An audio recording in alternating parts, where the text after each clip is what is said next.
Another edition of Women for Progress Radio. We have a great lineup for you tonight. My co-host is Miss E.J. Russell. Welcome to the program, E.J. Well, it's always a pleasure to be here on Women for Progress Radio. Thank the audience for tuning in with us. Yes, it's been a while since we've been in the studio together.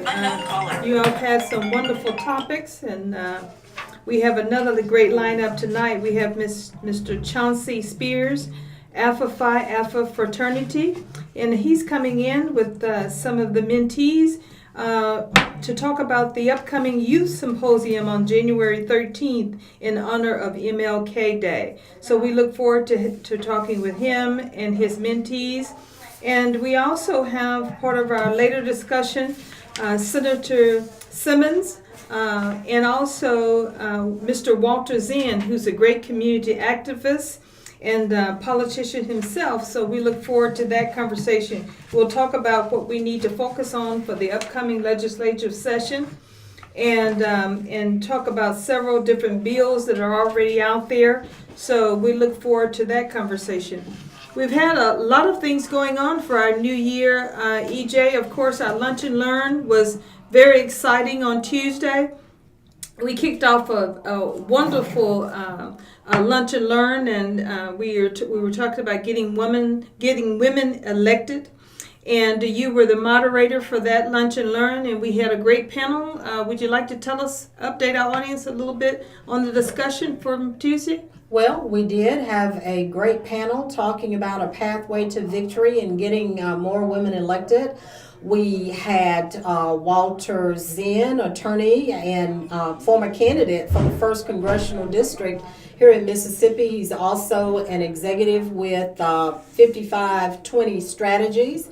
We had Representative Latasia Jackson, who comes from Tate and Panola counties, and is very passionate about educational issues. And then we had Court of Appeals Judge Latrice Westbrook, who joined us and shared, because it's very important this year specifically, because we're electing judges. And she shared several things with the audience, and based on their reaction, I don't think they knew some of the things that she shared with them in the importance of actually analyzing the records of judges, what those running for those positions have contributed to the community, so that you can make some informed decisions. And I wrote some notes so that we can talk about them in Women for Progress as we move forward on some takeaways, in terms of encouraging women to run for office, supporting women when they decide they want to run for office, and holding people accountable, and sort of asking for what you want. If you end up having to support a man or woman, let them know what the community expects from them in that position. Yes, and Women for Progress this year, we kicked off this Lunch and Learn specifically talking about getting women elected, because that's going to be a big focus for us. We're going to be preparing women, asking women to run, making sure that we have women that are engaged in the process and part of the process. So we're going to we're looking forward to a very exciting year for women. And if you'd like to find out more information about the work of Women for Progress, we want you to go to our website at womenforprogress.net. womenforprogress.net, and you can email us at mail@womenforprogress.net, and that's MAIL at womenforprogress.net, and you can give us a telephone call at 601-259-6770. Also, EJ, tomorrow, Women for Progress is partnering with the League of Women Voters, Mississippi Votes, and ACLU of Mississippi for a Be Counted forum. We're going to be talking about expanding voter access, and it's going to be at the Mississippi School of Law on Griffith Street, 151 Griffith Street. It starts at 11:30. Lunch will be provided. But if you're still interested, you still have time tonight to email us at mail@womenforprogress.net and RSVP. Mail@womenforprogress.net and RSVP for that lunch tomorrow from 11:30 to 1. We will have on our panel members of the Mississippi Legislature, the Secretary of State's office, the Mississippi NAACP, and others. And we want to hear your voices. We want you to be part of the conversation. So if you're still interested in attending that, please RSVP and show up at 11:30 tomorrow at the Mississippi College School of Law. And that's at 11:30. There's parking available on Griffith Street right across from the school.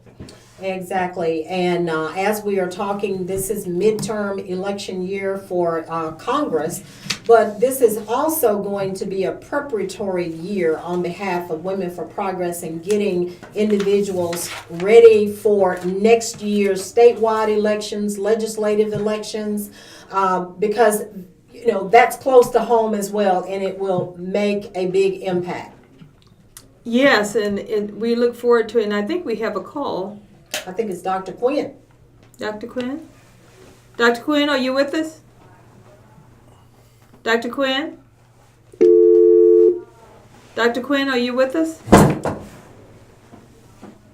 Okay, we'll wait to see if we can get him back. Well, and while we are waiting to get Dr. Quinn hooked up, our producer has asked that callers wait until about 6:30 to call in so we can give our guest an opportunity to share some information and then begin to respond to any questions that they may have. Dr. Quinn?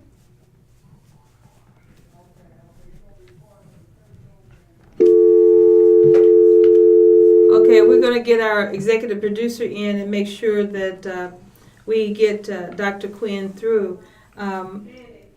I think also we have our upcoming guest already in, Mr. Spears.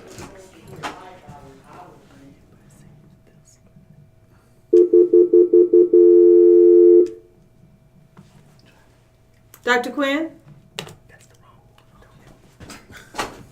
Okay. She's going to try to get that back to us again. Welcome to the show, Mr. Spears. Hi, yes. Okay, while we get our technical issues straightened out, we want to welcome you to the program. And thank you so much for coming in tonight and talking with us. Tell us a little bit about your, okay, I think we have Dr. Quinn. Okay, good. Dr. Quinn? Dr. Quinn? Hey. Hello. How you ladies doing this evening? We're doing good. Good, good. Well, listen, tonight I want to talk about a topic that I covered on the news last Friday, and it's been on my Facebook page all week. It actually has 15,000 views, believe it or not. Wow. It's about the water. And a lot of my patients have been asking me, Doc, do I really need to boil the water? And like I said, the interview is on my Facebook page. That's Dr. Dr. Timothy Quinn, Dr. Timothy Quinn. And basically in this interview, I talk about some of the risks to drinking the water when they have a boil water warning to the community from the government. I mean, from the local city officials.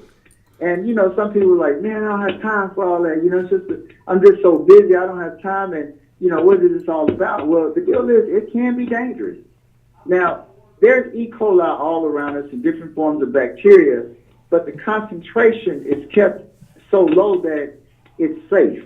But in cases where we have boil water warning, they've determined that the concentration level is too high, meaning that if you drink the water, there's a chance that you'll get contaminated or you can get ill from the high level of E. coli, and there are a lot of medical consequences that can follow. Well, Dr. Quinn, what about bathing and even brushing our teeth? Do we need to boil that water too, or can we bathe, take a shower in the water?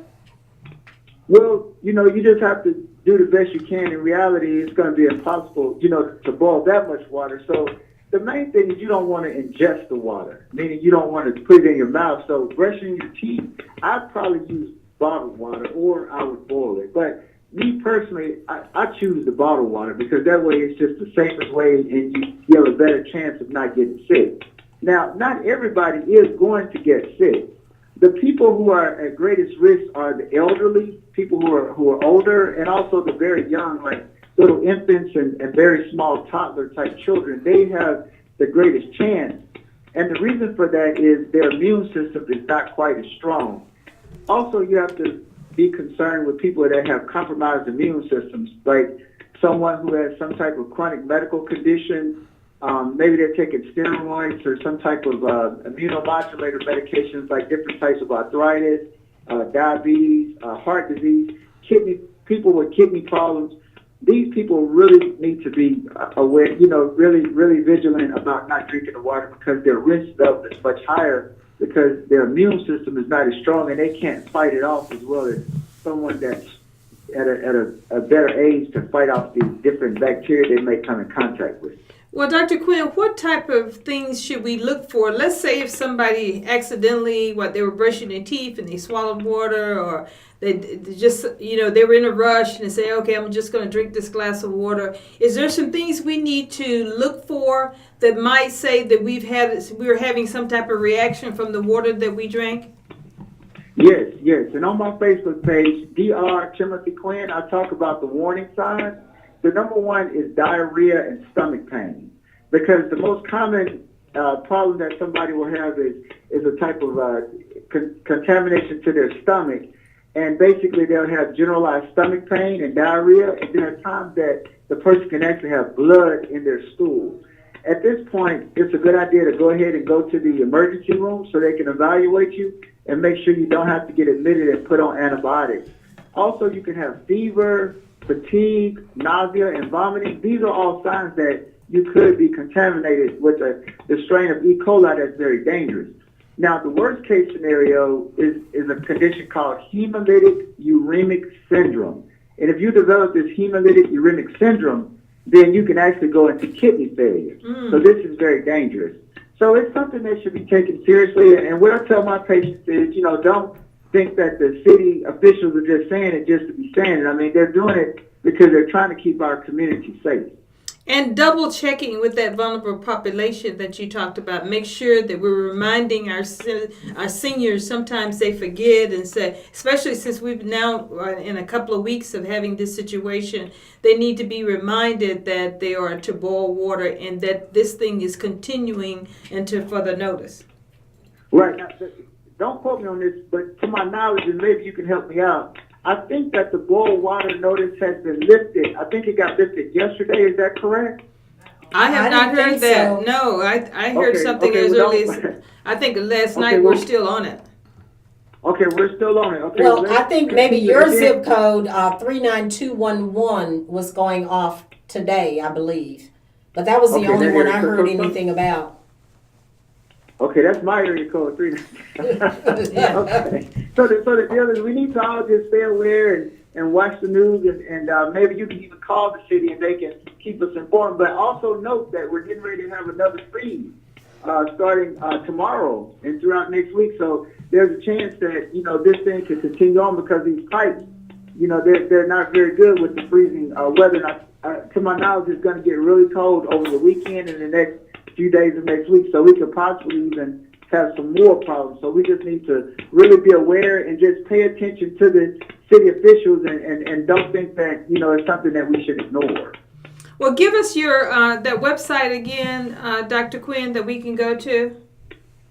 Basically, it's just my Facebook page. It's Dr. Timothy Quinn, Dr. like Dr. Dr. and then my name, Timothy, Timothy Quinn. And you can see the story on my Facebook page. And I go into a lot of detail. And if anyone in the listening audience has any specific questions, they can even send me a message through the direct messaging on the DM, and I'll answer the questions for them. If I don't have the answer, I'll get it for them. Okay, wonderful, Dr. Quinn. Thank you. This has been a very informative piece tonight and very, very relevant to what's going on here in our city. So thank you so much, Dr. Quinn, and we look forward to talking with you again next week. Hey, thank you. Listen, can I just introduce the next speaker, my frat, 06? Oh, yes, please do. What's up? How you doing, Doc? Thank you so much for coming on, Fred. Doing good. Look, let's keep the community going. And, hey, the number one fraternity with the number one information. Yes, sir. Hey, have a blessed evening, sir. You too. Bye-bye. Good to hear from you. What is it? Oh. Well, Mr. Spears, Yes. you've been introduced already, so we can get right into our conversation. Yes, ma'am. tell us about this particular project with your fraternity, and how did it get launched, and what is its mission and its goals, and then of course about the event that's coming up January 13th. Right. Well, like the good doctor said, Alpha Phi Alpha fraternity here in Jackson, we're trying to go Alpha Jackson now to get the brand out, is sponsoring what we're calling a youth leadership symposium in honor of the Reverend Dr. Martin Luther King Jr., who was also a brother of Alpha Phi Alpha, on this Saturday, January 13th, from 9 a.m. to about maybe 2 at Jackson Preparatory Academy, Jackson Prep, on Lakeland Drive in the Lyceum building there. This youth symposium is going to be a launching pad for what we hope becomes a civic engagement piece for young people, calling Future Jackson MS or Future Jackson. And what we're trying to do is we're trying to get young people to come together to learn about advocacy, to learn about ways that as a young person they can get their voice heard about how they feel about Jackson, Mississippi, both the past, present, and the future, because we're Future Jackson. So what we're going to do is we're going to have a series of panel discussions, breakout sessions, where we're going to encourage young people to start giving us ideas or putting ideas down on digital paper, so to speak, about what they see around Jackson. What do they see in their communities, what they see in their schools, what do they see in their churches and their neighborhoods, and start giving us ideas about how they would change things if there's something that needs to be changed. And try to highlight areas where we can put policies in place, practices can change, such that they can have a future in Jackson where we can combat several things, like brain drain is a really big issue today, where young people are going to college, getting degrees, but then they don't see the opportunity around Jackson and Mississippi, so they're leaving the state.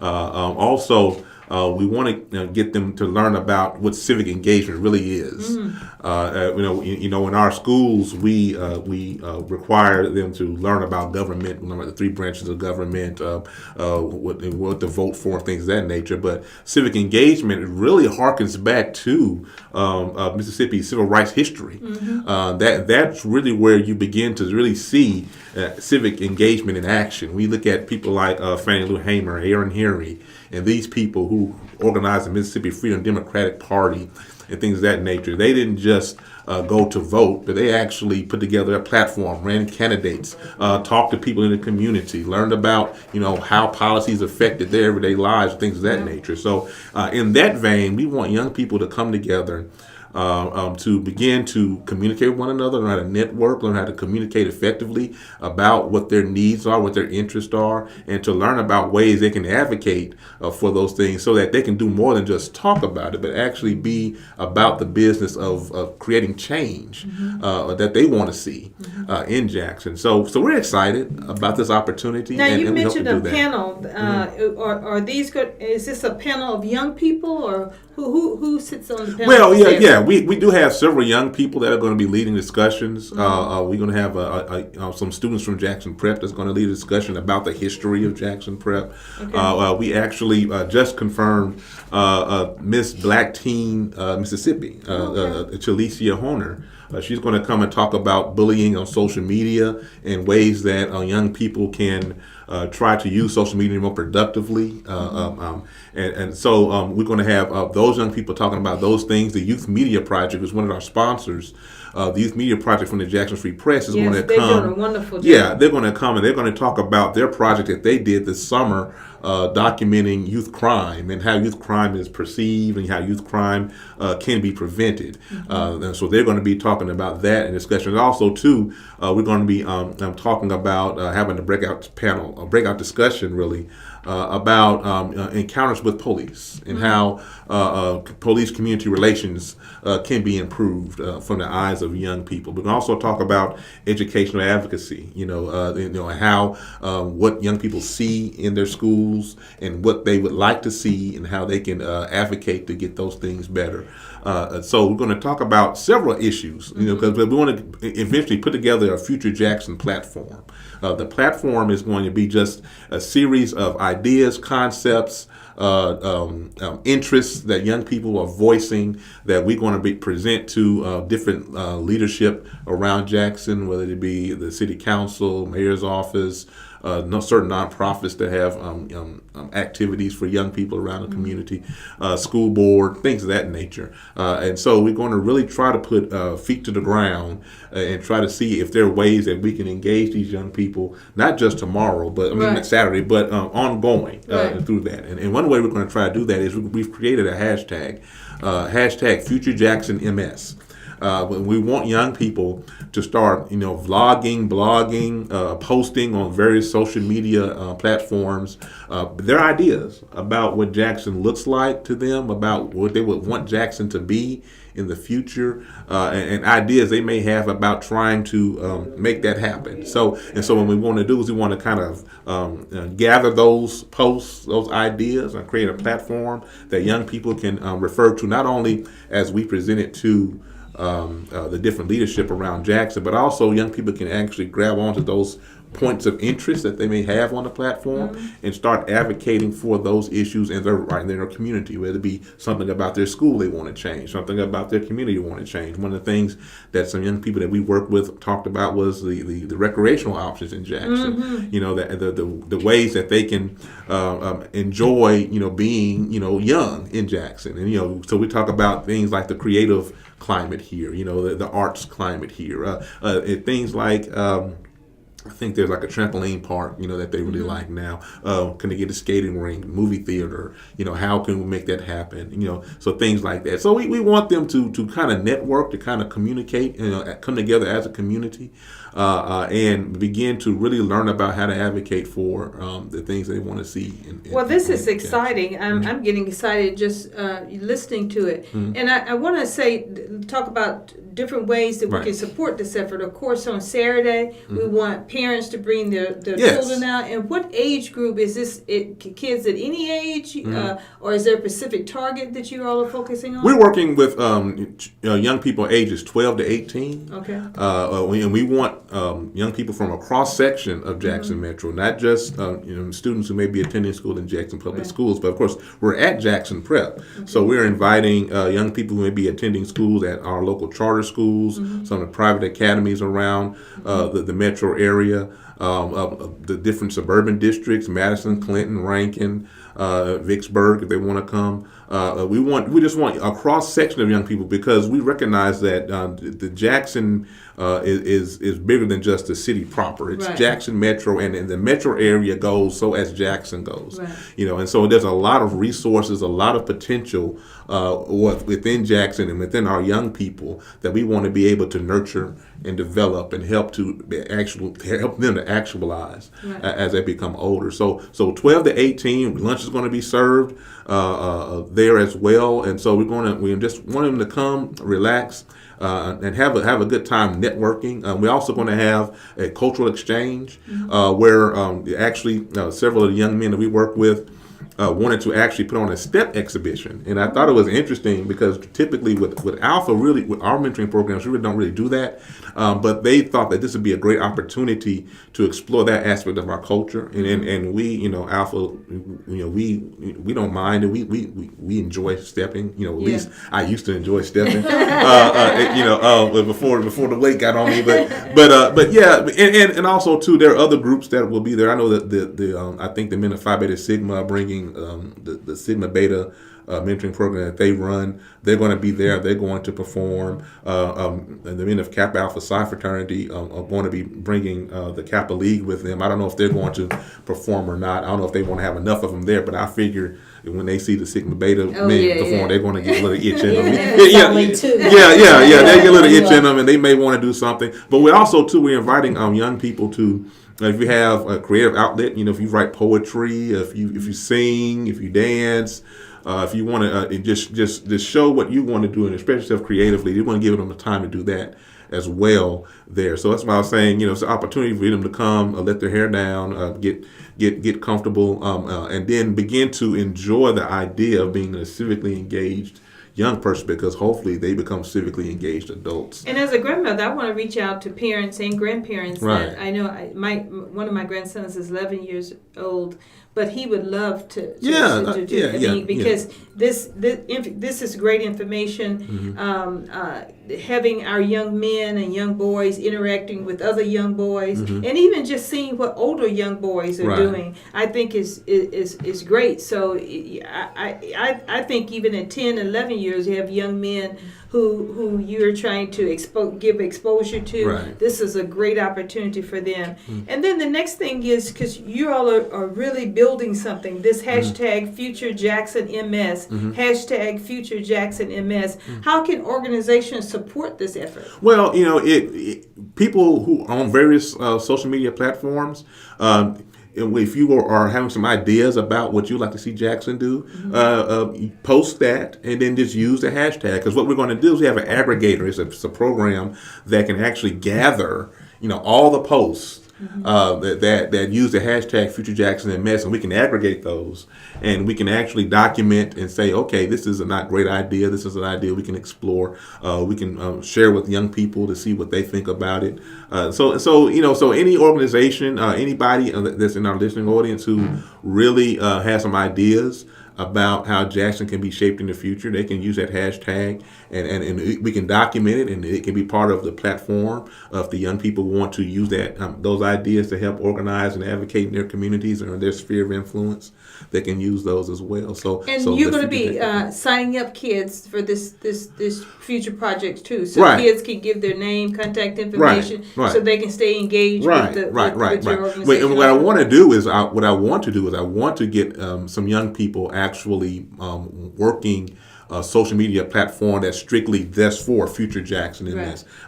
Because what we want to do is we want to give them actual organizing skills. And one of those things in the 21st century, organizing is going to heavily involve social media. Yes. And so what we want to do is, it could have been easy for us to just, create a platform, but we wanted young people to get the experience of actually monitoring, creating the platform. The platform and making it theirs. Because because I'm pretty sure if they're anything like our kids we work with, they're gonna have ideas and be like, oh man, I never would have thought of that.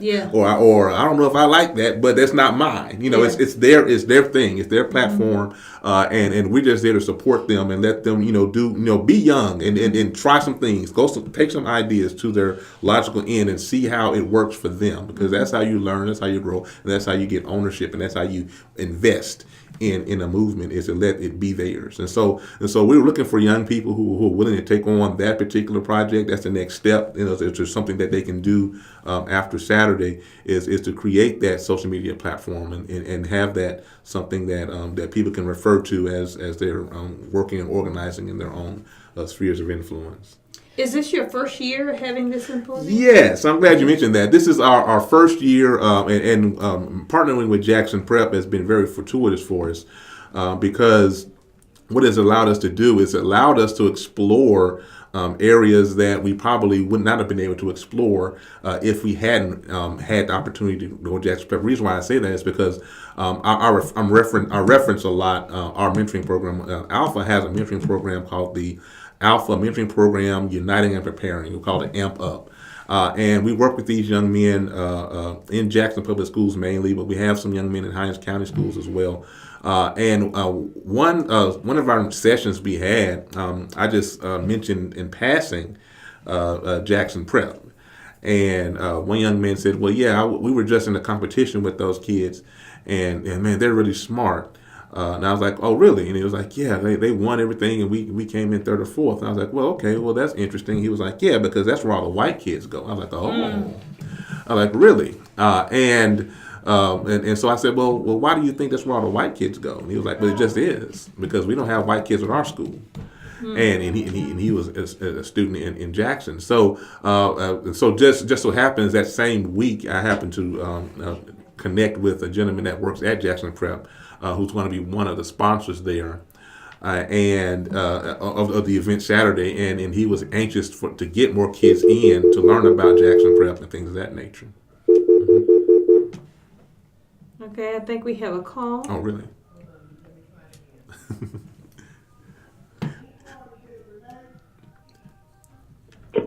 Hello, caller. Welcome to Women for Progress Radio.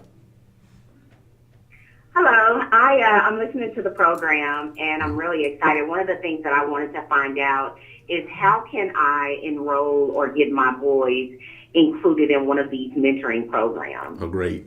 Well, I know that with Amp Up, what you can do is you can actually just email me.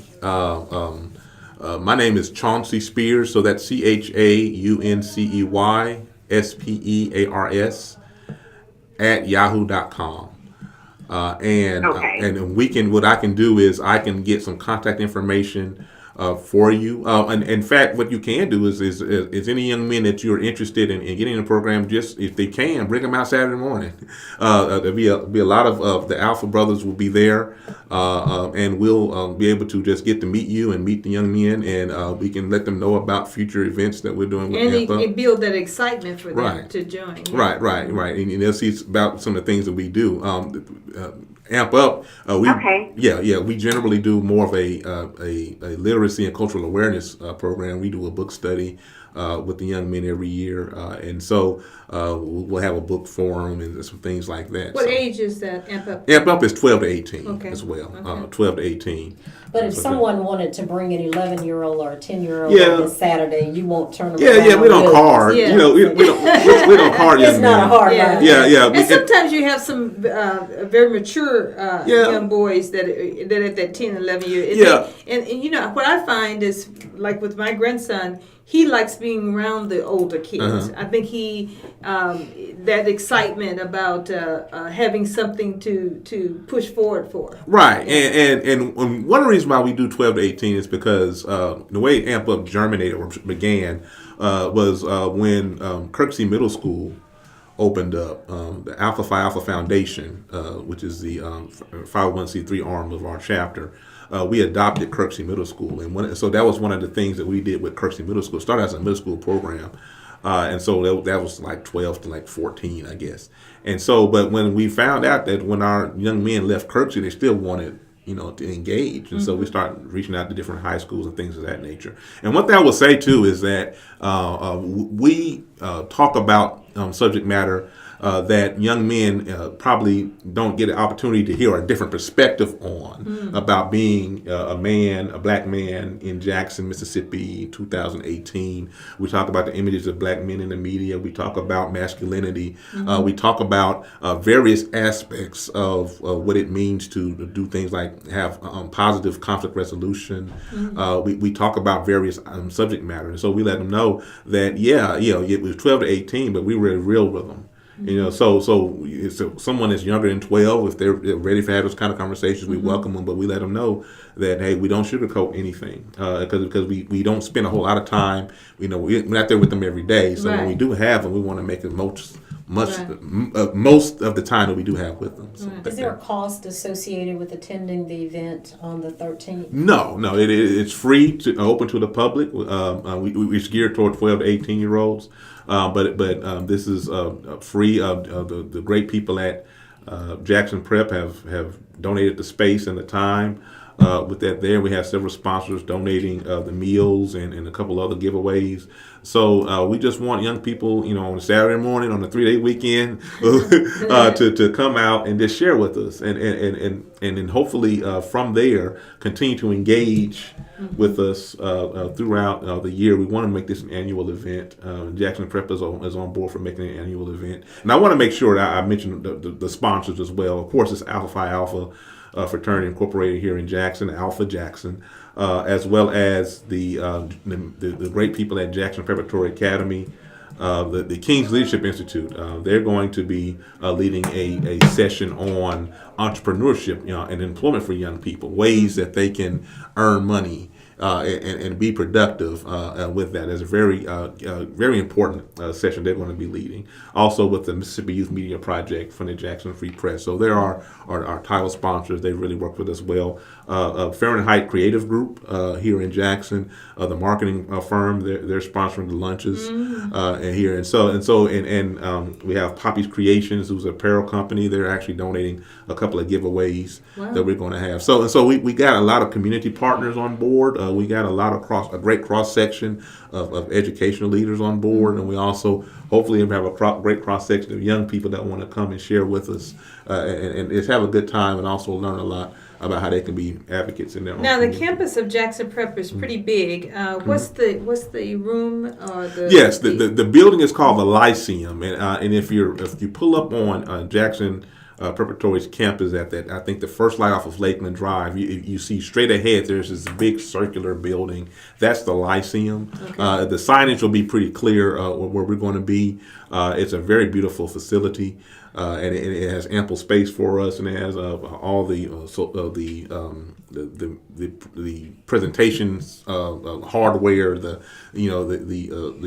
audio visual equipment we need in order to do multimedia presentations. I've been there. It's a great place to do that kind of thing. Yeah, and so they graciously had donated that space for us for this project. So we're really grateful for it as well. Well, this is an awesome opportunity for the community, and we definitely give your fraternity a pat on the back for pulling this together. This is going to be exciting. So I say, even if you don't have young girls or boys of your own, that if you, like I said, if you're a grandparent or if your neighbor has some children that you want to attend, if they cannot bring them or don't have transportation, I suggest that we make sure that we offer our services in getting them there. Yes. And I think too, when I think about all that you have talked about so far, this is a wonderful opportunity for parents to hear from our young people. Gosh, in this age of social media, trying to understand where they come from and what they're thinking about and what their focus are and what their priorities are. This sounds like a wonderful opportunity for parents to be part of that. Yes. Now we pushing parents out of the room. No. Okay. We want this is a great opportunity for young people to express themselves. It's a great opportunity for us to listen as older. We work very hard to try to get as many young people leading sessions as we possibly could, because I know that when I was 12, when I was 14, I didn't want to go somewhere on Saturday morning and see somebody like me sitting in front of you preaching to you about where it was in the good old days, But we really wanted, because we were excited about, number one, a lot of the things that young people are doing here in Jackson. Like I said, the Youth Media Project, some young people who are on the Jackson Public Schools Youth Council. Right. Young people who are doing some very fabulous and wonderful things. We said, well, why not? Let's highlight them. Let's give them a platform for them to share what they're doing, and also to encourage other young people to know that, hey, you can do this too. And so hopefully the parents that come can see and what their children could do and see what other young people are doing and get excited about what Jackson can become as we work together to do that. And also, too, I want to highlight, the fact that being at Jackson Prep is not lost on us. That is a very significant piece, especially to honor Dr. King and during this weekend. We all know the history of Jackson Prep. It's probably one of the more prominent, what they used to call segregation academies in Mississippi. And the thing that's fascinating about this is that now Jackson Prep is really working to let their students understand that they are a part of the Jackson community as well. They may not be in Jackson Public Schools per se, but they are in Jackson. They're in the Jackson metro area, and their future is as important to Jackson as any other student's future is important to Jackson. And so for them to reach out and to welcome us in, and also too for us to actually go and learn about, we understand the history, but what is it like right now? What is it going to be in the future? Someone asked me when I was we were looking for a sponsor. Someone asked me, why Jackson Prep? And I was like, well, let's think about that reality, and let's think about that history, and let's think about what this weekend is entailing. We're talking about an iconic figure, one of the best Americans that were ever lived, and Dr. King, who really believed in the American dream, who really believed in this notion that if you had the discipline, if you had the talent, if you had the go after it to get to it, if you have the motivation to do well, that you should be able to do so. And so we actually combat the notion that there should be a racial hierarchy in our community. And so by having this at Jackson Prep, given the history of that institution itself, what it's saying is that now we're going to dismantle this notion of a racial hierarchy in terms of merit in this country and the opportunity in this country. And now we're going to really start looking at ways that we can expand the notion of opportunity for more and more citizens around Jackson. And so Jackson Prep is on board with that notion and really very gracious host. And we are very thankful that we can have this conversation with young people who today may or may not be as aware of that history as they possibly should be. And so we hopefully that they learn from it, and from the students from Jackson Prep, give us a perspective of what it's like to be at Jackson Prep today. Also, there are a lot of Jackson residents that have their children at Jackson Prep. Yes, ma'am. So let's be clear about that. I'm familiar with a lot of families that have their children there. And it's also important to note that Jackson Prep decided to partner with you and to provide you the space and that is equipped with everything you need to put on such a production. And sometimes we have had to call off some activities because you've got to pay all of these expenses and things to use a public school. So it sometimes that's a barrier to being able to do things. So also, Mr. Spears, we like to get to know our guests. Really? So tell us about you and what industry are you in? What do you do? What is your impact here in the Jackson metro area? Well, just briefly, I am originally from Memphis, Tennessee. Me and my wife both. We moved here from Columbia, Missouri, right the same year of Katrina. We were very blindsided by Katrina because we knew that he was going to hit New Orleans. We were like, well, okay, that's New Orleans. We didn't realize proximity. I am at heart, I'm a social studies teacher. I do work at the Mississippi Department of Education as director of social studies programming at the K-12, at the K-6 level, and I also am director of instructional materials procurement, textbook procurement at the State Department there as well, with fine people there. And so I'm very excited about young people learning civic engagement and the things of that nature, because I think that's what our schools are here to do, is to help nurture our democracy. And so when we see opportunities for young people to really become engaged and really become advocates around issues that really concern them, that excites me as a teacher, that excites me as an educator. So that's where we're coming from with that. And of course, I'm a brother of Alpha Phi Alpha, and we try to become more relevant and entrench ourselves in the community and help see Jackson become what we know it can become. So that's kind of who I am in a little bit of a nutshell. Yeah. Well, we're glad you're here, and we're glad that you bring such power to Jackson. And this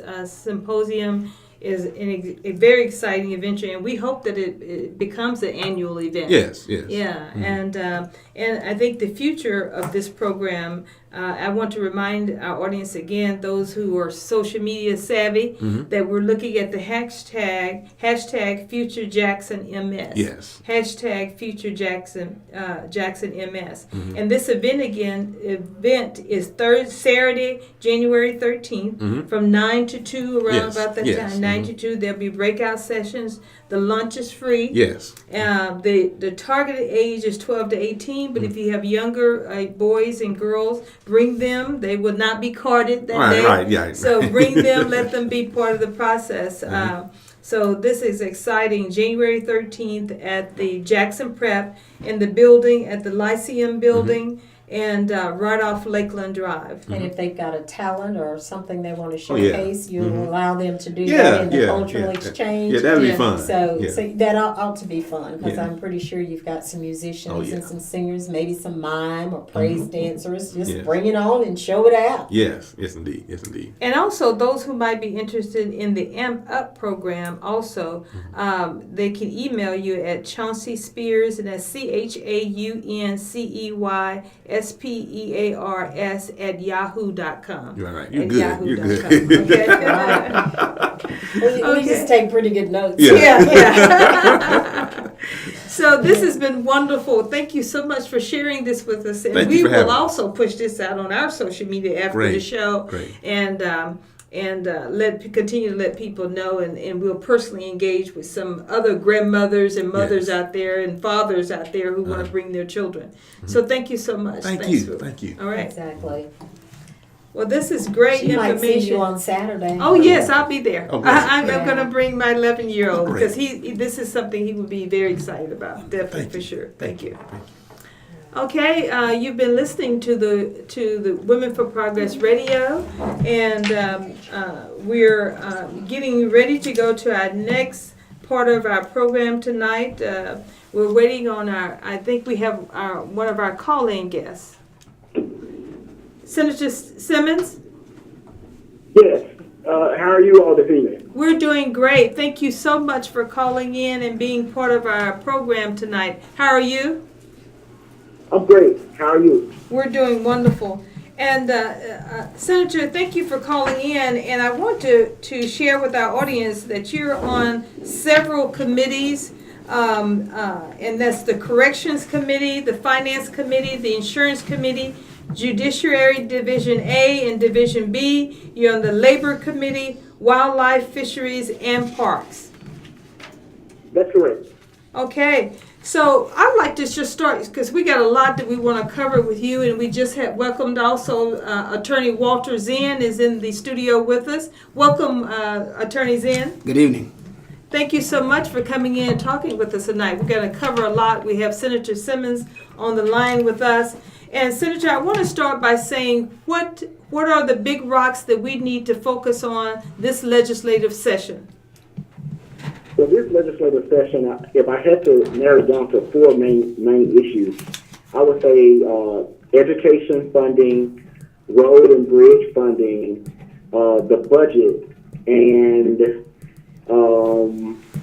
Medicaid. We're going to have a big Medicaid tech bill, which is the reauthorization of the federal and state program Medicaid for Mississippi. And so those are the four main issues I expect to see this legislative session.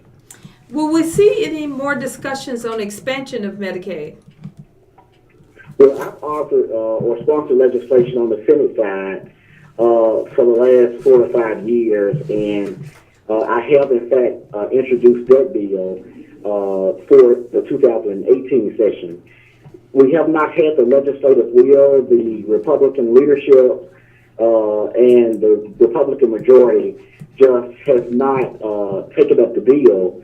But what we have lost, or what we have seen, is that we've lost about $11 to $12 billion that we could have generated as a state, 9,000 jobs that we could have created that we need in this state.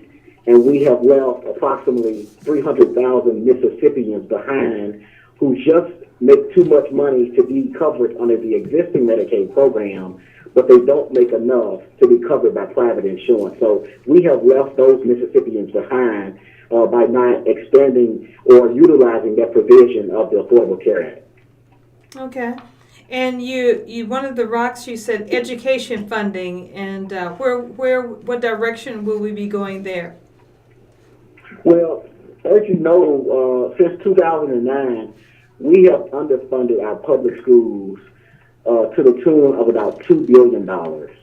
This year, the legislative budget recommendation is to underfund our schools this year for another $200 million.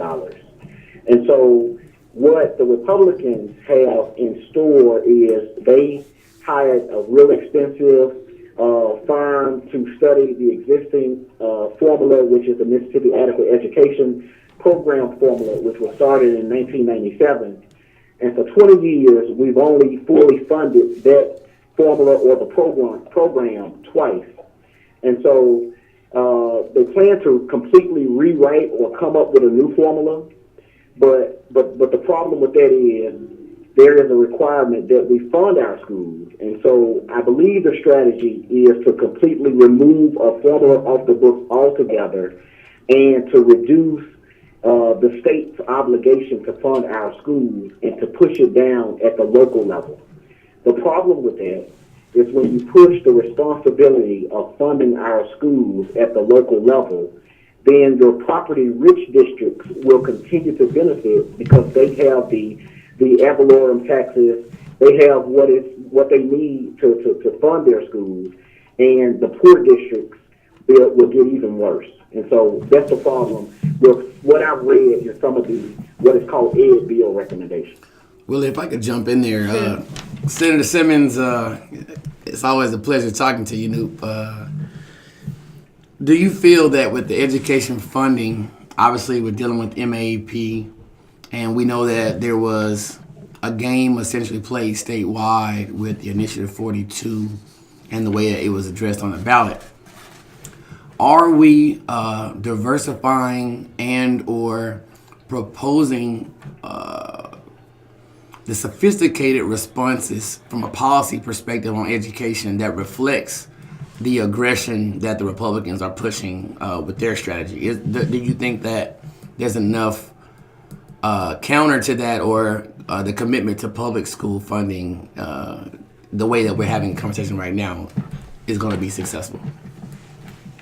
Yeah, I think that's a very good question, Walter. It's always great to visit with you. I mean, being the minority in the legislature, I mean, it's just, to be honest, I mean, the Republicans, they just have the votes to do what they want to do. We need the help from people outside of the Capitol to help influence my colleagues in the legislature. So we need the supervisors, we need our superintendents, we need our teachers, we need community leaders to basically to assist us in trying to make sure we do the right thing. I mean, I want every child in Mississippi to have a good quality education, and I'm not opposed to looking at the existing formula and trying to figure out what we could do to make the funding formula better. So it's not that Democrats aren't completely opposed to that, but I just think that it's unfair to not to have funded in 20 years only twice the existing formula, and to say, well, our schools are doing bad, and so we need to just try to change the formula. Our schools will do better if we just change the funding formula. Well, we've never really given our schools an opportunity to do well, because we can't really evaluate them because we really never really funded them. And so that, coupled with we always changing the accountability standards and the accountability model. So to answer your question, I mean, even though I think it's a great question, we do need to try to make sure we have the sophisticated type of responses, but we need help outside of the halls and walls of the Capitol to help influence our colleagues to do the right thing, because it's really good. Yes. Well, Senator Simmons, you talked about you need that support beyond the Capitol. Is there a plan in place right now for 2018 for Democrats to engage those that you mentioned outside of the Capitol, the supervisors, the teachers, the superintendents, the business owners? Is there a plan for 2018 to engage those that we need to be aware of and can be a part of? Yes, ma'am. It is a plan. We have already started reaching out to the Mississippi Supervisors Association to work with the superintendents the Mississippi Association of Superintendents. We have already started that plan, working with this, certainly Mississippi Association of Educators. I'm sorry. So there's a plan to first work with those groups who have actually formed the association and supposed to be the mouthpiece for these various constituencies. But we also don't want to neglect to do those grassroots things by reaching out in our own districts at the local level to bring awareness to the teachers and the superintendents on our own. So as far as the Senate Democrats are concerned, we are engaged and are trying to reach out as much as possible to all of our constituents, not only through those associations, but also at the local level from a grassroots perspective. Senator Simmons, on that same note, and I know there's a wide range of issues that I think we want to try to address on the legislative agenda. But on the educational front, as you know, I practice law in Northeast Mississippi, where the majority of the public schools, well, one is it's a gross majority of public schools, period. But then the majority of those schools, are majority white schools. And those schools also are accredited or acknowledged as being high-performing public schools in Mississippi. But one of the experiences that I've been having up there, and I'm going to call them out, schools like Oxford and Tupelo, where they have A ratings or high performances, yet those schools also have the largest achievement gaps for African-American students in the state of Mississippi. And so that number is kind of interesting because, one, the gaps are profound because of the performances within those schools. But then you look at African-American majority schools in Mississippi that historically oftentimes have performance issues, which we all know often resource issues as well. So my concern is, as the trend goes forward, especially as you suggest, the voting strength that the Republicans have amassed, that's why I critique and question about the structure, because in Oxford, they were proposing to take all the students out of the school district and create a separate school for the kids who were underperforming, per se, or fell within that achievement gap population. So they wanted to create a charter school in a public school district for those kids, right? Saying that they were trying to help them get the resources. My growing concern is that in Mississippi, public schools, I think, are about 80% African American as a whole, statewide. And yet, I'm just concerned that has or will our commitment to the public school model put us in a hole, because one, the African American exposure to quality education in Mississippi has always been a fleeting experience. And so I'm just concerned that we can get lost in the wash of the conversation about education because our experience has been fleeting the entire time. And so I'm just concerned about fighting for an institution that's already been failing us for a lot of major reasons. And are we really collectively addressing our children's needs by advocating for the old funding system? And so I know that's kind of a loaded issue, but if you could just kind of give your ideas as we talk about moving forward, because I hope that we're continuously being open-minded about what is the best way to teach our children, educate our children. And I mean, I'm a firm believer that we just need to make sure every child in the state receives an adequate education and a good quality education. The charter school model, as you know, we have not had, after we passed the charter school act of 2013, we have not had a lot of charter schools just popping up in the state. Right. Separate Jackson. But what we have in the state, we have two separate education agencies, and I think that's very unique, because we don't have two departments of transportation, we don't have two departments of corrections, we don't have two departments of finance and administration. Right. So we as a state, as policymakers, under the Republican leadership and under the Republican majority, said that we want going to have two agencies that we needed to fund. And so even though we were not properly funding one, we decided to form another education agency. Now the situation that's going on in Oxford is not unique, because what we've seen, and there's a lot of data out there, that even though you have a lot of property-rich districts, and interestingly, there is a positive correlation between the districts that are doing well in Mississippi and the demographics or the makeup of those districts. Right.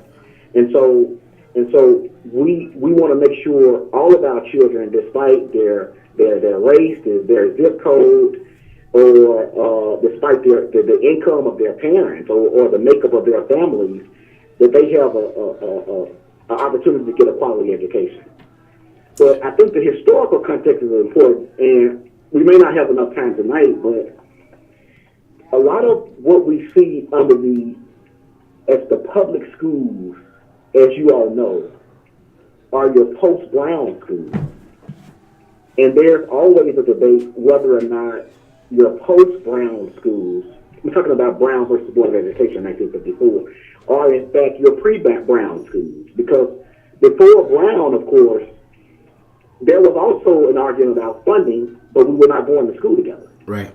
And so now, post-Brown, the question is, to all your listeners out there, and to all policymakers, of course, is the problem with funding, is the problem because we are post-Brown, and a lot of the underfunding that you experienced pre-Brown, when you had a dual system, is that the systemic problem that we are seeing with our post-Brown schools? And so when you hear underfunding, well, these are post-Brown schools, and are the policymakers having the same mindset that the policymakers had pre-Brown, where we were claiming to be separate and equal?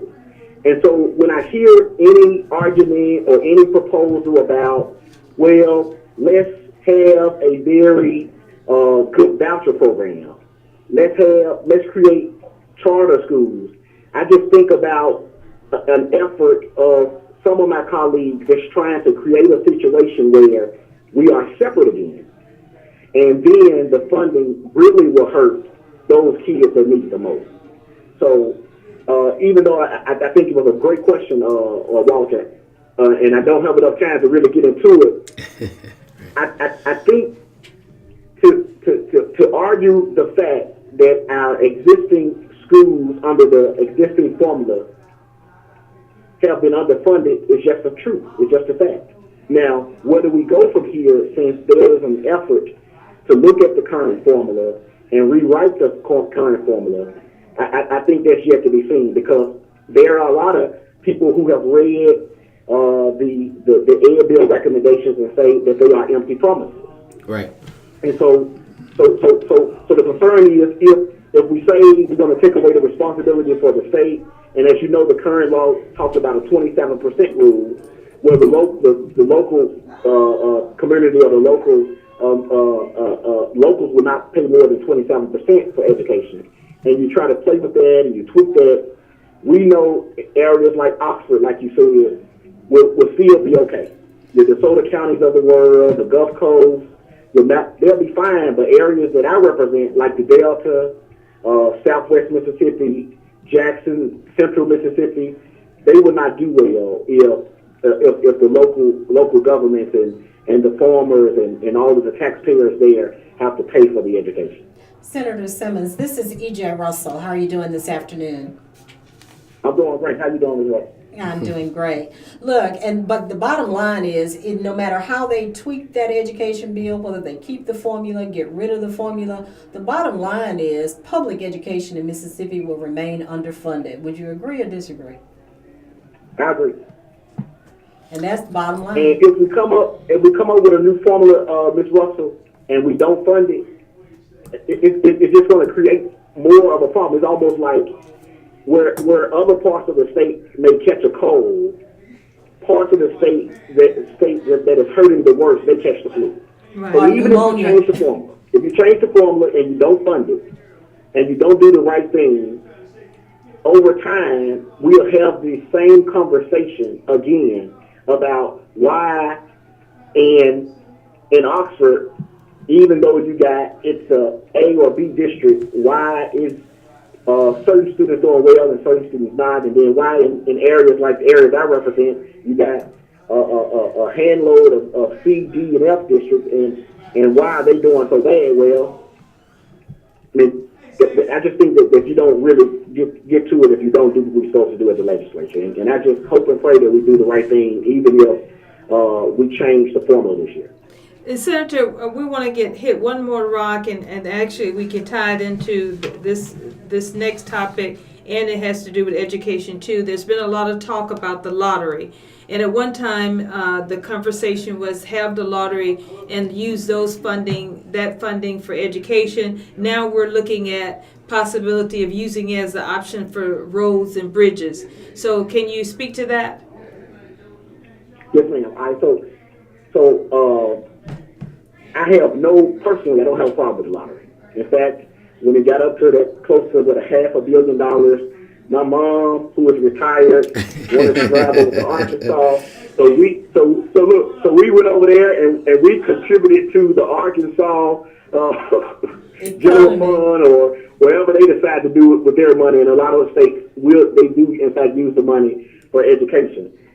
There is a concern that the lottery is regressive when you want to use the proceeds for roads and bridges,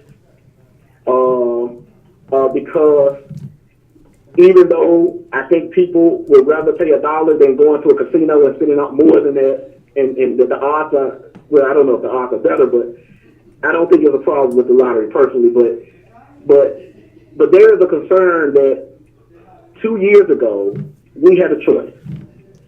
Mississippi Economic Council came to the legislature, and they had a $375 million package to repair our roads and bridges. That package was simple. All we had to do was pass it. Taxpayers around the state had paid into the general fund, and we could have taken that money right out of the general fund, out of the state's bank account, and could have started what we knew we needed to do, which was to fix our roads and bridges. We did not do that, but instead, we passed a $415 million tax package to corporations. So the Republican leadership, the Republican majority, they decided that corporations were more important than citizens, the party was more important than people, and so what we are seeing proposals regarding let's fix our roads and bridges by raising the prices at the pump. Let's fix our roads and bridges by you got people who never ever thought about the lottery for what some would say, oh, I'm so religious, who never thought about the lottery that are considering the lottery now just because we are broke as a state. And we should have fixed our roads and bridges 2 years ago. But now we're seeing all these proposals. Let's figure out a way to create more money in the general fund to take care of those public needs, those vital public needs and functions that we need to be taken care of, that we should be taken care of with tax dollars that we've already paid through sales tax, income tax. We should be doing the right thing based off the tax dollars we already have, but we don't. We broke because we're giving away all of our tax dollars, taxpayer dollars, to corporations. And so that's my position on the lottery. Now, personally, if a lottery bill, now as I understand it, the lieutenant governor on the Senate side is not going to allow a lottery bill to come out of any committee and certainly not on the floor. But if one comes on the floor, I plan to vote for it. Now, the question, like you said, is in the details. What is it going to be used for? If we say education, what usually happens, and I've been there since 2011, you can set up a fund and say education fund. You can set up a fund and say road and bridges. But whatever money is generated in that fund, when it goes through the appropriation process, the legislature is going to offset the appropriation to that agency based off the money that's in that fund. So if we give $2.2 billion of our $6 billion budget to the Mississippi Department of Education, and we generate $1 million in an education fund, they're only going to give them $1.2 billion in the next appropriation. So they remain the same. It remains the same. Yes, ma'am. Yes, ma'am. Okay, Senator Simmons, we're wrapping up, and I'll give you an opportunity to speak to the audience that's listening out there on where the conversation the focus for the conversation for 2018. Share your thoughts. We are in a financial crisis in the state of Mississippi. We don't have enough money to repair our roads and bridges. We are underfunding our public schools. We are cutting our colleges and universities. We are not giving our state employees the pay raises that they deserve. All because we, at the Mississippi legislature, under the control of the Republican leadership and the Republican majority, have given away all of your hard-earned tax dollars that you have paid into the state to corporations. We have a bill on the Senate side to repeal the tax cuts. And if we can get your support to call as many of your legislators as possible to support the effort to repeal the tax cuts, to free up some of your tax dollars, so that we could take care of the vital needs of this government. And so thank you so much for your time, and thank you all for having me. Thank you so much for your support, and thank you for calling in tonight, and we appreciate your conversation. Thank you so much. Have a good evening. Have a great evening. Thank you. Good night. Well, Walter, we turn it back over to you to continue our conversation. Well, I appreciate the senator's insight. Obviously, it's good to have someone who is speaking with the cultural understanding of some of the disparities of issues. And I believe he is the new chair of the Black Caucus. Wish we could have gotten him to speak a little bit on that. I think that was just announced that he was. I know that. I know he's chair of the Senate Democrat Caucus. Okay. And maybe he does have that other title as well. Because I know the sister from the coast, Lawrence Williams, was in that position, but somebody told me that yesterday at the reception. So, that could have been too much reception jubilee where the information came from.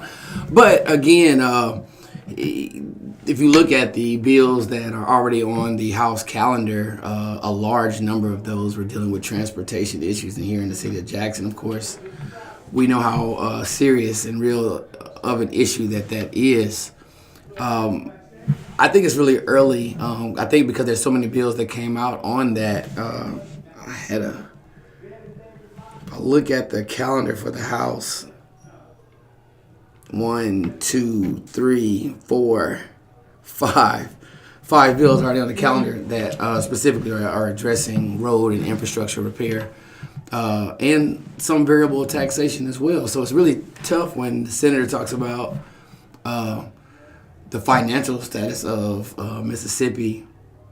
So where are you going to dig the money out from? And the most depressing part that I feel that is under-discussed by most legislators is how bleak the outlook and projections are for economic development or any uptick in the gross domestic product for Mississippi as a whole. And we can probably think of several industries that aren't here or have left here for the lack of support. And we don't even need to talk about the projects that have been funded by multi-millions of dollars that never came into fruition here in Mississippi. And so that's, I guess, one place I do agree with them is the idea of accountability. So I hope that in light of the fiscal issues that the senator raised, that we'll have some responsibility there, but at the same time, some innovation too, right? I didn't get a chance to really see the city of Jackson's legislative agenda specifically. So if anybody has any information on that, I know that the Convention and Visitors Bureau was seeking reauthorization, and I may have saw something regarding some funding being requested, appropriations being requested for the city, particularly in police and fire. But overall, I was hoping that we would have had a big, massive demonstration this week in light of the fact that we had the tremendous issues regarding the water that occurred this week. It'll be good for us to, hopefully, our executive producers will have that leadership on the legislature city side in for a conversation on that. I think that's going to be hugely important, as you stated, based on what we're still dealing with right now with our infrastructure issues. Well, you have to take the problems and turn them into, an opportunity or a solution. I remember I think we all recall when the city had that massive water breaks in 2010, almost 100 breaks across the city. And I think within a week of that, I remember a couple of representatives like Earl Banks and a few others had proposed some bonding funds specifically to help address that issue. I think we ended up receiving around $6 million, which still turned out to be a fight with Haley Barbour. But nonetheless, I think they were able to draw those funds down ultimately. And so the beautiful part is what Jackson has to sell is obvious, right? We don't have to kind of make up our infrastructure needs. They're driving on it every day, right? And so hopefully we can get some assistance there. And I'll be interested to see what the progress is. I use the word progress. That's not the right word. The relationship is with the state moving forward in light of the Capital Improvement District, right? But Walter, let's pick up our conversation from Tuesday, because all of these issues, and Senator Simmons did a wonderful job of putting, giving us really great information on all of these topics. But what do we need? We all know what needs to happen.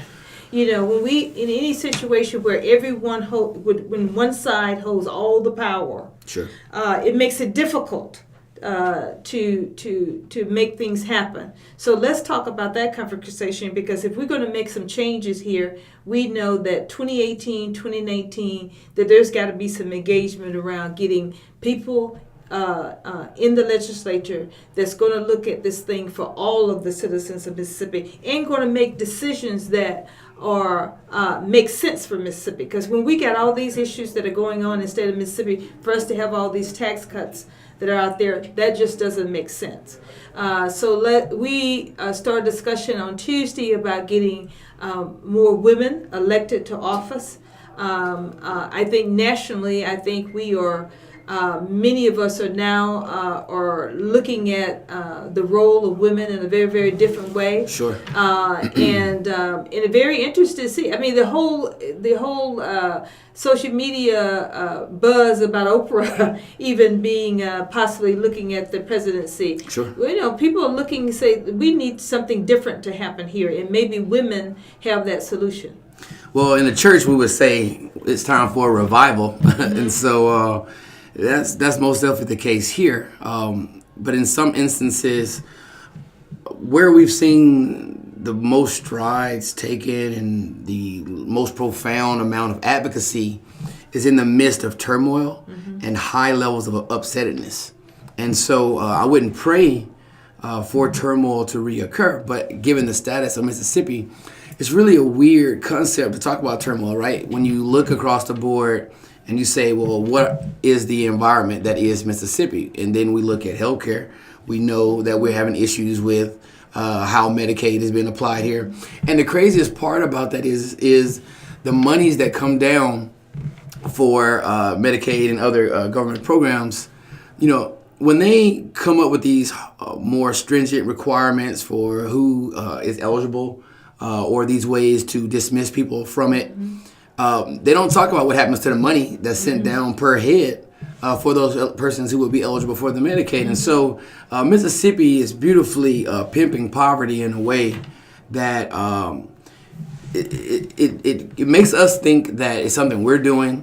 It makes us think that it's something in our community that is bad about or wrong with us, rather than looking at the industrial component of poverty, right? It's not just that streets are bad, right? But there's a quality of life that's being afforded to some because of poverty. Exactly. And so they're making money. You still can develop off of poverty. and you qualify for federal funds and things of that nature that Mississippi takes advantage of, but we never receive the benefit of. And I'm going to interject one thing in that, and I'm going to let you finish that conversation, because you made this is a very, very good point.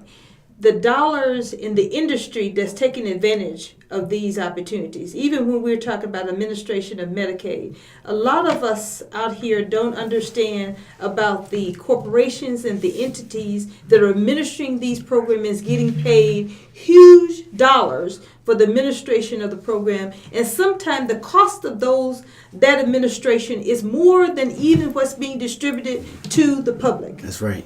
And we've seen how even something as simple as, like, let's say Hurricane Katrina, right? Mm-hmm. I don't recall how much money was put out for housing, and yet we remember certain people's relatives were receiving contracts at the rate of like $2 million to administrate that housing, and we know some of the housing was already terrible with the asbestos and some of the chemicals people were being exposed to in those houses. But again, it's the administrative money that person was making. This person became a millionaire off giving away trashy Katrina homes, right? And so you look at how they put relatives and classmates and kinsmen in these positions to oversee how the money is being distributed, or to protect the money from being distributed, right? I would be concerned that there's some backdoor good old boy incentive to maybe save so much by not allowing people who are eligible to receive those funds. And we have to, I appreciate Senator Simmons, and if he's not chairman of the caucus, then we need to call it the whole caucus and whoever is, not because I'm necessarily attributing any blame or fault.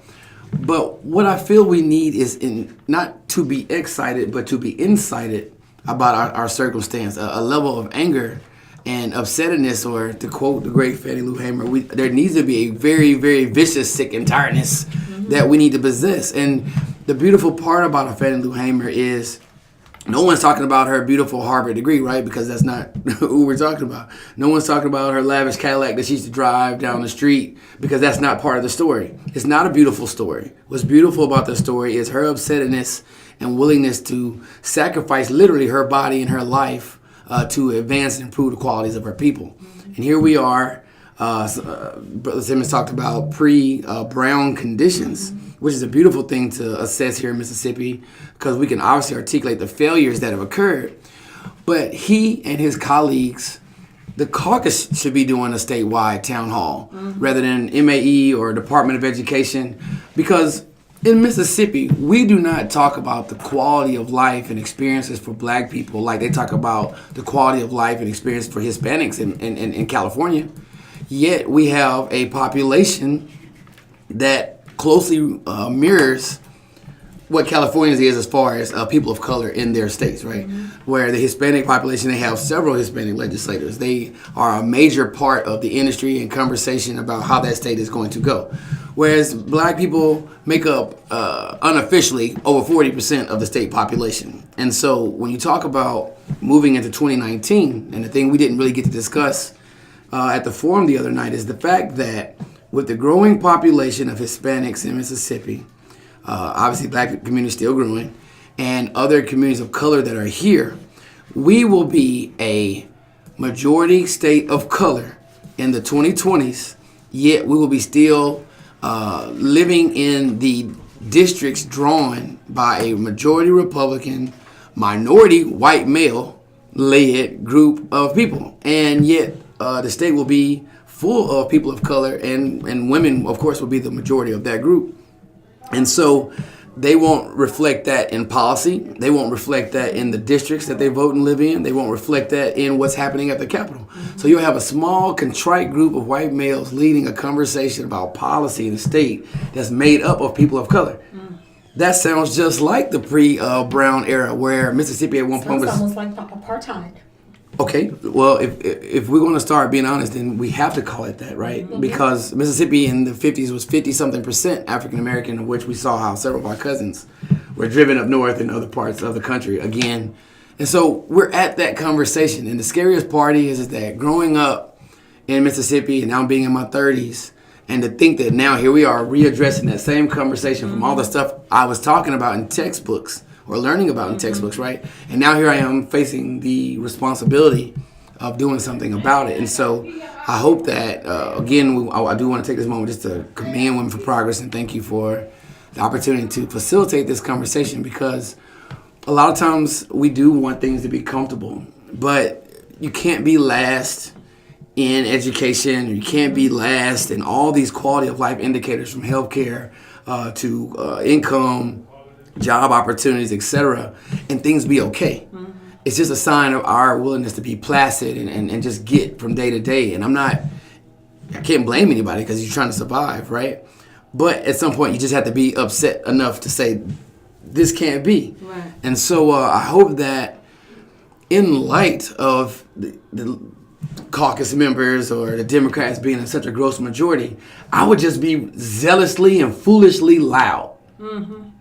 Because what difference does being quiet? At least they'll hear you. Right. They may say, boy, right. EJ's lost her mind. But at least they will have heard what I said. Right. And right now they're not even listening. Hopefully, exactly. And hopefully others that vote for you and us, Senator Simmons doesn't represent Jackson or Pontotoc or a lot of parts of Mississippi, but it feels good to think that someone who looks like you and understands your community's plight is feverishly fighting on your behalf. And I know politics is this weird, fleeting myriad of conversations and relationships, but at the same time, our quality of life does not afford the convenience of how we're going about this conversation. We're very convenient, and unfortunately, when you're number one in diabetes, somebody's leg is getting cut off today. And so that means it's happening regularly. And so we have to so even with the water breaking, everybody talks about the kids being at home with their parents, right?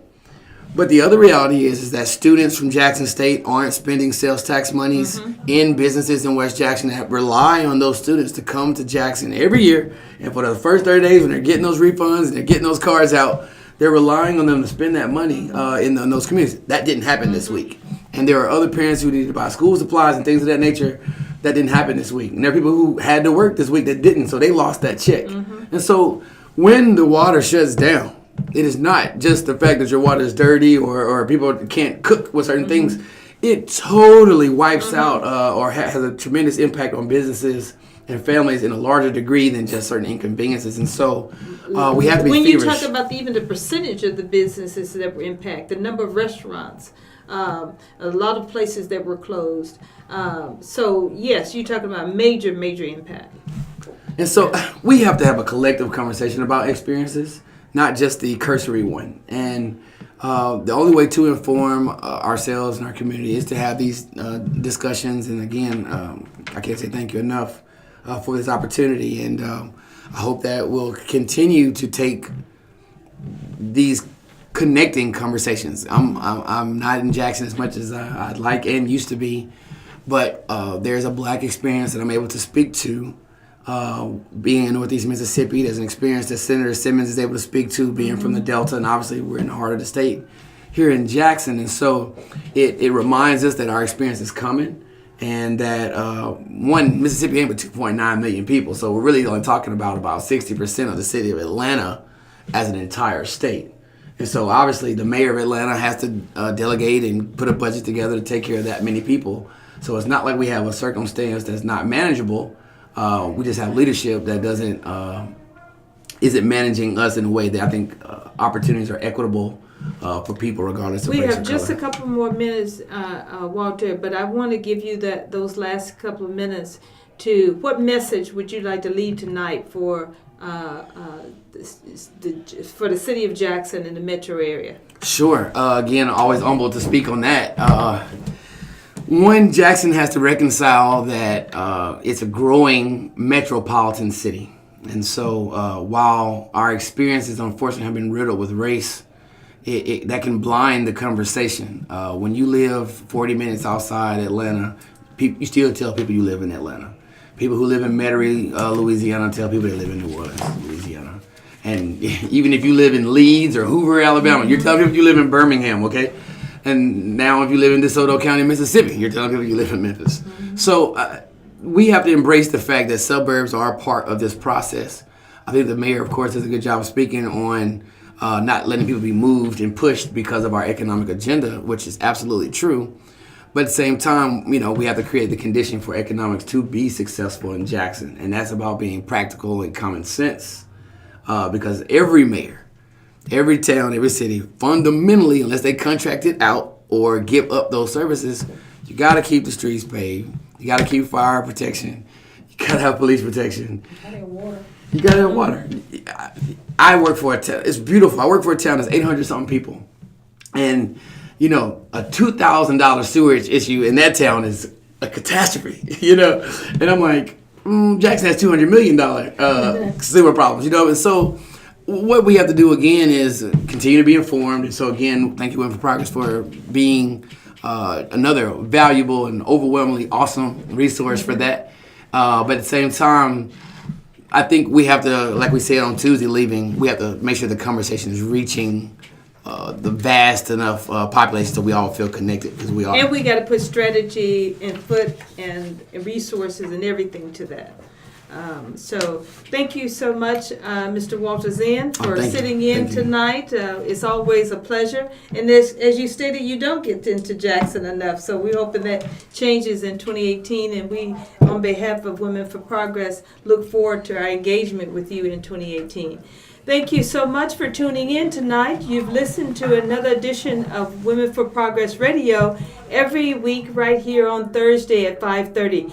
And again, if you want to find out more about the work of Women for Progress, please go to our website at womenforprogress.net, womenforprogress.net, or email us at mail@womenforprogress.net. Have a good night. Thank you. Good night.